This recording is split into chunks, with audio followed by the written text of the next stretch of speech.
First Samuel chapter 14. Okay. Let me see here. Hold on, please. So in chapter 14, Jonathan's daring deed. We're going to speak about Jonathan a little bit here. So in this chapter, we read about the miserable job that Saul did as a leader. He had no communication with Jonathan. He made a foolish curse, and he ignored the well-being of his own soldiers. We're going to read about that in this chapter. Saul's poor leadership was not a result of personality traits, but of decaying spiritual character, result of just being a downward spiral, letting his pride get in the way. So here we go. One day, Jonathan said to the young man who carried his weapons, "Let's go across to the Philistine camp." But Jonathan did not tell his father Saul.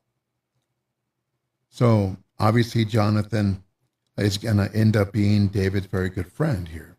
So Jonathan took it upon himself to take his armor bearer for this little mission, but he did not tell his father. Verse 2, who was camping under a pomegranate tree in Migron, not far from Gibeah. He had about 600 men with him. The priest carrying the ephod was Ahijah, the son of Ichabod's brother, Ahitub, who was the son of Phinehas and grandson of Eli, the priest of the Lord in Shiloh. The men did not know that Jonathan had left. Let's see. In Michmash Pass, which Jonathan had to go through to get over to the Philistine camp, there were two large jagged rocks, one on each side of the pass. One was called Bozez and the other Seneh. One was on the north side of the pass, facing Michmash, and the other one was on the south side, facing Geba. Jonathan said to the young man, "Let's cross over to the camp of those heathen Philistines. Maybe the Lord will help us. If he does, nothing can keep him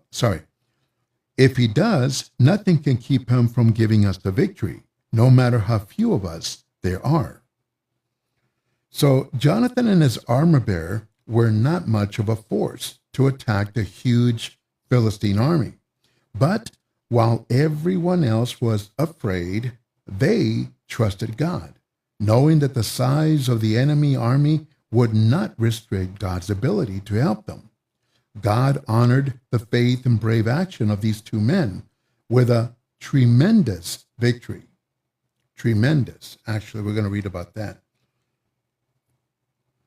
7. The young man answered, "Whatever you want to do, I'm with you." "All right," Jonathan said, "we will go across and let the Philistines seize us. If they tell us to wait for them to come to us, then we will stay where we are. But if they tell us to go to them, then we will, because that will be the sign that the Lord has given us victory over them." We're going to go to 11. So they left the Philistines see them, and the Philistines said, "Look, some Hebrews are coming out of the holes they have been hiding in." Then they called out to Jonathan and the young man, "Come on up here. We have something to tell you." Jonathan said to the young man, "Follow me. The Lord has given Israel victory over them." Jonathan climbed up out of the pass on his hands and knees, and the young man followed him. Jonathan attacked the Philistines and knocked them down, and the young man killed them. In that first slaughter, Jonathan and the young man killed about 20 men in an area of about half an acre. There we go. All of the Philistines in the countryside were terrified. The raiders and the soldiers in the camp trembled with fear. The earth shook, and there was great panic. So, convinced that God was with him, Jonathan went into the Philistine encampment with no one but his armor bearer. With a little help from an earthquake, they killed 20 enemy soldiers. Jonathan's attitude that nothing can hinder the Lord he can win a battle, whether he has many warriors or only a few. Let's continue now. 16. Saul's men on watch at Gibeah in the territory of Benjamin saw the Philistines running in confusion. So Saul said to his men, "Count the soldiers and find out who is missing." They did so and found that Jonathan and the young man who carried his weapons were missing. "Bring the ephod here," Saul said to Ahijah the priest. On that day, Ahijah was carrying it in front of the people of Israel. As Saul was speaking to the priest, the confusion in the Philistine camp kept getting worse. So Saul said to him, "There is no time to consult the Lord." Then he and his men marched into battle against the Philistines, who were fighting each other in complete confusion. Some Hebrews who had been on the Philistine side and had gone with them to the camp changed sides again and joined Saul and Jonathan. Now, some people wonder, what's going on here? How come there were Hebrews on the Philistine side fighting against the Hebrews? These were probably taken captive, prisoners of war, if you will. They were captured and they were forced to fight against their own people. 22. Others who had been hiding in the hills of Ephraim heard that the Philistines were running away. So they also joined in and attacked the Philistines, fighting all the way beyond Bethaven. The Lord saved Israel that day. So Jonathan's exploit and the earthquake threw the Philistines into confusion. Under Saul's leadership, Israel took advantage of the opportunity and chased them farther to the west. Saul's desire to have the Ark of the Covenant with his troops is the first mention of the Ark since chapter 7. So the people understandably had wanted little to do with it. Let me have a drink of water, please.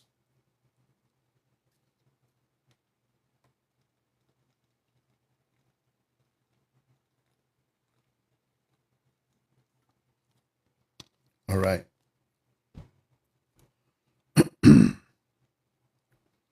So we're going to go to the defeat of the Philistines. We went over here. Now the events after the battle. 24. The Israelites were weak with hunger that day because Saul, with a solemn oath, had given the order, "A curse be on anyone who eats any food today before I take revenge on my enemies." So nobody had eaten anything all day. They all came into a wooded area and found honey everywhere. The woods were full of honey, but no one ate any of it because they were all afraid of Saul's curse. So Saul had made an oath without thinking through the implications. What were the results? 1, his men were too tired to fight. 2, they were so hungry that they ate meat that still contained blood, which was against God's law. We're going to read about that. And 3rd, Saul almost killed his own son. Saul's impulsive oath sounded heroic, but it had disastrous side effects. If you are in the middle of a conflict, guard against impulsive statements that you may be forced to honor. Okay, we can continue here. Jonathan answered, "What a terrible thing my father has done to our people. See how much better I feel because I ate some honey? How much better it would have been today if people had eaten the food they took when they defeated the enemy. Just think how many more Philistines they would have killed." I mean, it's a very, very valid point, right? Before going into battle, Saul had pronounced a curse on anyone who ate anything before the victory was won. After unwittingly violating his father's decree, Jonathan sharply criticized it. I mean, he was saying that a much greater victory could have been won if the people had been well fed and in good spirits. I mean, very, very true, very good point. 31. The day the Israelites defeated the Philistines, fighting all the way from Michmash to Aijalon. By this time, the Israelites were very weak from hunger, and so they rushed over to what they had captured from the enemy. They took sheep and cattle, slaughtered them on the spot, and ate the meat with the blood still in it. Saul was told, "Look, the people are sinning against the Lord by eating meat with the blood in it." "You are traitors," Saul cried out. "Roll a big stone over here to me." Then he gave another order. "Go among the people and tell them all to bring their cattle and sheep here. They are to slaughter them and eat them here. They must not sin against the Lord by eating meat with blood in it." So that night they all brought their cattle and slaughtered them there. Saul built an altar to the Lord, the first one that he built. So when they finally had a chance to eat, Saul's soldiers were so hungry that they ignored the law's decree about draining the blood before eating meat. They weren't supposed to do that. 36. Saul said to his men, "Let's go down and attack the Philistines in the night, plunder them until dawn, and kill them all." "Do whatever you think best," they answered. But the priest said, "Let's consult God first." So Saul asked God, "Shall I attack the Philistines? Will you give us victory?" But God did not answer that day. Then Saul said to the leaders of the people, "Come here and find out what sin was committed today. I promise by the living Lord who gives Israel victory that the guilty one will be put to death, even if he is my son Jonathan." But no one said anything. Then Saul said to them, "All of you stand over there, and Jonathan and I will stand over here." "Do whatever you think best," they answered. Saul said to the Lord, the God of Israel, "Lord, why have you not answered me today? Lord God of Israel, answer me by the sacred stones. If the guilt is Jonathan's or mine, answer by the Urim. But if it belongs to your people Israel, answer by the Thummim." The answer indicated Jonathan and Saul, and the people were cleared. Then Saul said, "Decide between my son Jonathan and me." And Jonathan was indicated. Then Saul asked Jonathan, "What have you done?" Jonathan answered, "I ate a little honey with the stick I was holding. Here I am. I'm ready to die." Saul said to him, "May God strike me dead if you are not put to death." But the people said to Saul, "Will Jonathan, who won this great victory for Israel, be put to death? No, we promise by the living Lord that he will not lose even a hair from his head. What he did today was done with God's help." So the people saved Jonathan from being put to death. After that, Saul stopped pursuing the Philistines, and they went back to their own territory. So we have some stuff here to talk about. Saul had asked the Lord whether or not he should further pursue the Philistines. Getting no answer, he assumed there was sin among his soldiers, and he promised to kill the offender.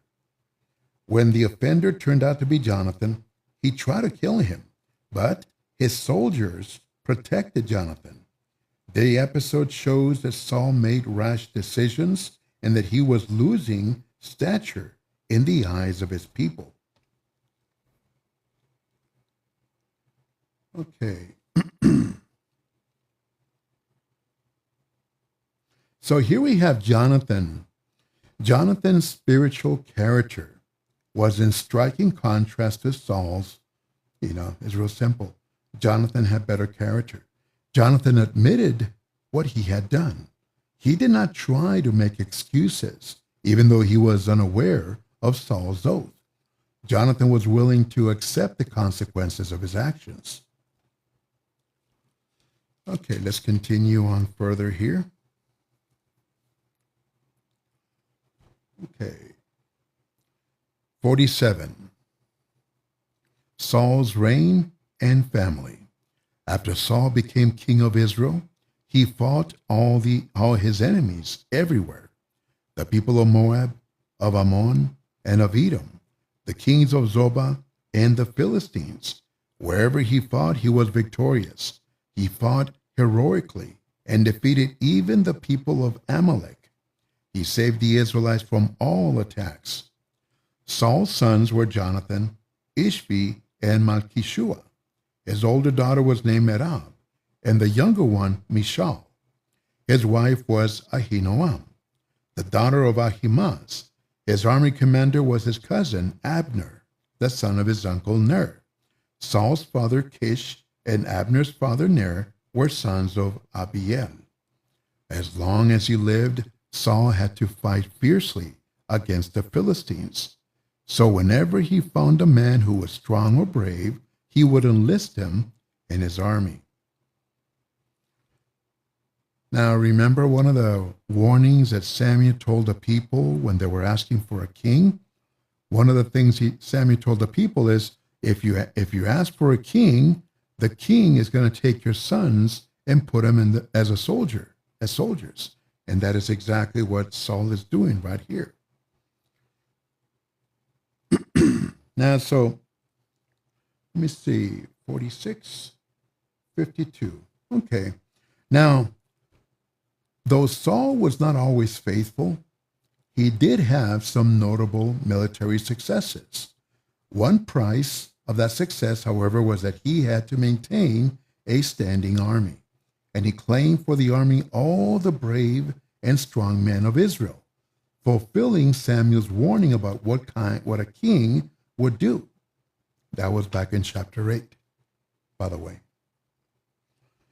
Now, just to notice, notable among Saul's children is Michal, who would become David's wife and would be a pawn in the conflict between David and Saul.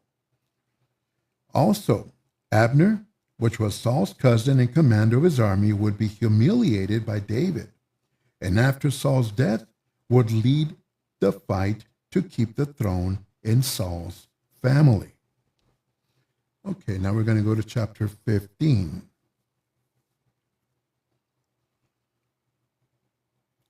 Okay, war against the Amalekites. Samuel said to Saul, I am the one whom the Lord sent to anoint you, king of his people Israel. Now listen to what the Lord Almighty says. He is going to punish the people of Amalek because their ancestors opposed the Israelites when they were coming from Egypt. Go and attack the Amalekites and completely destroy everything they have. Do not leave a thing. Kill all the men, women, children, babies, cattle, sheep, camels, and donkeys. So Saul called his forces together and inspected them at Telem. There were 200,000 soldiers from Israel and 10,000 from Judah.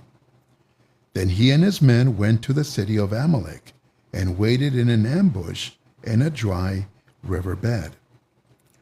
So what we have here, Samuel told Saul to completely destroy the Amalekites, leaving none of them alive, not even their animals. Samuel was repeating what Moses had commanded some 300 years before.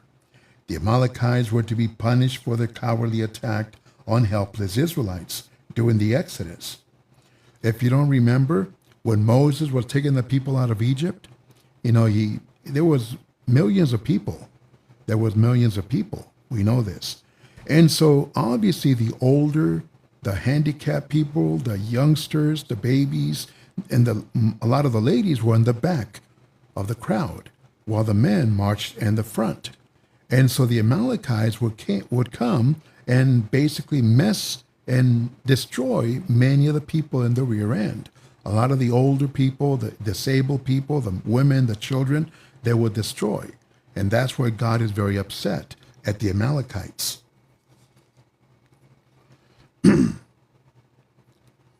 Now, something that I want to mention, Saul and his men did not destroy all the plunder from the battle as God commanded in verse 3. The law of devoting something, in other words, setting it aside entirely for destruction, was well known to the Israelites. Anything under God's ban was to be completely destroyed. This is from Deuteronomy chapter 20. This was set up in order to prevent idolatry from taking hold in Israel, because many of the valuables were idols. To break this law was punishable by death. It showed disrespect and disregard for God because it directly violated his command. Now we can continue. He sent a warning to the Kenites, a people whose ancestors had been kind to the Israelites when they came from Egypt. He said, "Go away and leave the Amalekites so that I will not kill you along with them." So the Kenites left. Saul defeated the Amalekites, fighting all the way from Havilah to Shur, east of Egypt. He captured King Agag of Amalek alive and killed all the people. But Saul and his men spared Agag's life and did not kill the best sheep and cattle, as they were supposed to, the best calves and lambs as well, or anything else that was good. They destroyed only what was useless or worthless. So here they blatantly disobeyed God, what God had told them. So Saul killed all the Amalekites except for their king and the best of their animals. While the Amalekites were destroyed because of their opposition to Israel during the Exodus, the Kenites were spared because of their kindness to Israel during that same time. 10. Saul is rejected as king. Hold on, please. The Lord said to Samuel, "I'm sorry that I made Saul king. He has turned away from me and disobeyed my commands." Samuel was angry, and all night long he pleaded with the Lord. Early the following morning he went off to find Saul. He heard that Saul had gone to the town of Carmel, where he had built a monument to himself, and then had gone on to Gilgal. Samuel went up to Saul, who greeted him, saying, "The Lord bless you, Samuel. I have obeyed the Lord's command." Samuel asked, "Why then do I hear cattle mooing and sheep bleating?" Saul answered, "My men took them from the Amalekites. They kept the best sheep and cattle to offer as a sacrifice to the Lord your God, and the rest we have destroyed completely." "Stop," Samuel ordered, "and I will tell you what the Lord said to me last night." "Tell me," Saul said. Samuel answered, "Even though you consider yourself of no importance, you are the leader of the tribe of Israel. The Lord anointed you king of Israel, and he sent you out with orders to destroy those wicked people of Amalek. He told you to fight until you had killed them all. Why then did you not obey him? Why did you rush to grab the loot and so do what displeases the Lord?" "I did obey the Lord," Saul replied. "I went out as he told me to brought back King Agag and killed all the Amalekites. But my men did not kill the best sheep and cattle that they had captured. Instead, they brought them here to Gilgal to offer as a sacrifice to the Lord your God." Samuel said, "Which does the Lord prefer, obedience or offerings and sacrifices? It is better to obey him than to sacrifice the best sheep to him. Rebelling against rebelling against him is as bad as witchcraft, and arrogance is as sinful as idolatry. Because you rejected the Lord's command, he has rejected you as king." So here we have something important. Both the Lord and Samuel were deeply grieved at Saul's disobedience. Saul, for his part, added pride, he added lying, and he added passing the blame to his disobedience. Calling Saul a rebel against God, Samuel declared once again that God had rejected him as king. So In verse 11, it speaks of God repenting. However, Samuel says later in the chapter that God does not repent like a man does. People often live to regret decisions made hastily or with too little information.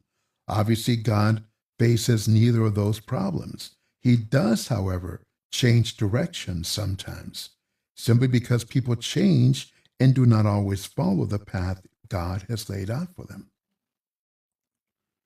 So, verse 22 is technically one of the great Old Testament descriptions of true worship. Which does the Lord prefer, obedience or offerings and sacrifices? It is better to obey him than to sacrifice the best sheep to him.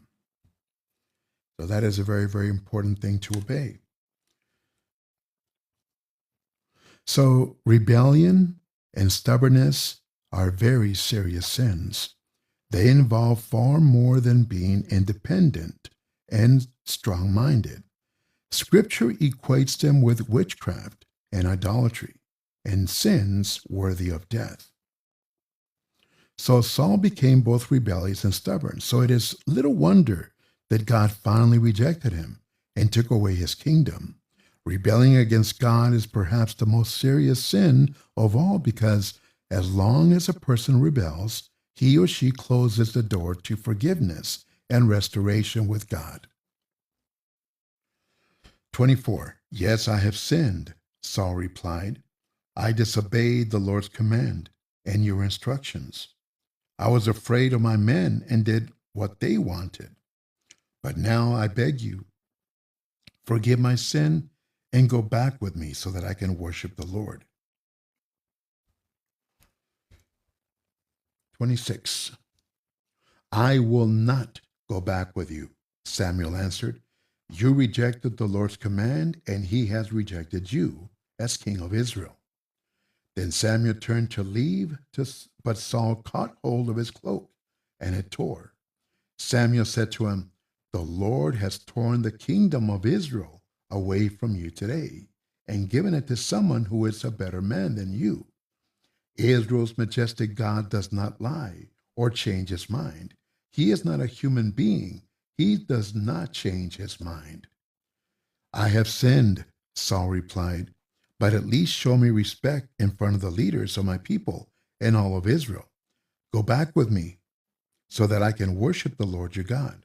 So Samuel went back with him, and Saul worshiped the Lord. Bring King Agag here to me, Samuel ordered. Agag came to him, trembling with fear, thinking to himself, what a bitter thing it is to die. Samuel said, as your reward has made many mothers childless, so now your mother will become childless. And he cut Agag to pieces in front of the altar in Gilgal. Then Samuel went to Ramah, and King Saul went home to Gibeah. As long as Samuel lived, he never again saw the king, but he grieved over him. The Lord was sorry that he had made Saul king of Israel. So Saul said, pray for me, he requested. It's too late, Samuel replies. So Saul begged to be forgiven and kept in power, but Samuel rejected his plea. Samuel then finished Saul's assignment by personally killing the Amalekite king Agag. Now, through God's forgiveness is unlimited, he usually allows us to face the consequences of our sin, as would also be the case with David's sins of adultery and murder. In 2 Samuel chapter 11, we're going to read in the next book. Okay, so let's see here. 544.